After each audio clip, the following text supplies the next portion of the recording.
In an interview with local radio that Orban gave last week, the head of the Hungarian government did not hold back. To questions about Ukraine, the Prime Minister answered, if it were not for Western curators, then such a country would not exist at all. And supposedly it exists, only thanks to European and American money. Well, Viktor Orban did not forget to add about the nuclear war. If there is a world war, then there will be a nuclear war, and save us God from this. The situation is moving in this direction. Viktor Orban, Prime Minister of Hungary, in an interview with Radio Kossuth.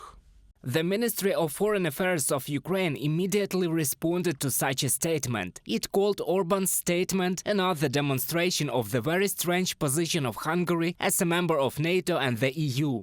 We urge Viktor Orban to face the truth. Supporting Ukraine is not a charity. By supporting Ukraine, Europe invests, first of all, in its own security. Oleg Nikolenko, spokesperson of the Ministry of Foreign Affairs of Ukraine, on Facebook.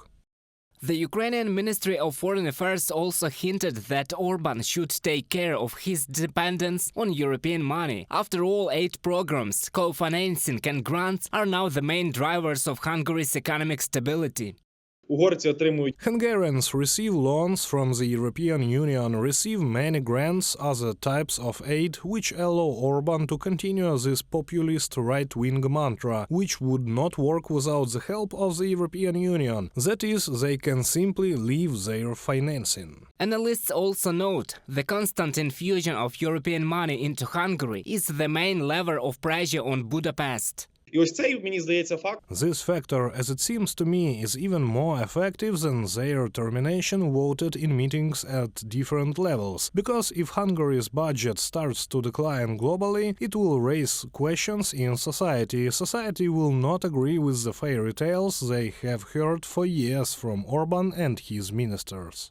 Realizing this, Hungary is desperately looking for an alternative to European money. For example, the Minister of Foreign Affairs of the country, Petr Szijjártó, visited Moscow last week. Then he reported on the extension of the agreements on the supply of the Russian gas and oil to Hungary. At the same time, the Hungarian government did not support any of the sanctions introduced by Europe against the Russian Federation, thus trying to balance between civilized peace and friendship with Russia. Reported by Roman Smoler, Богдан Максимець, UATV News.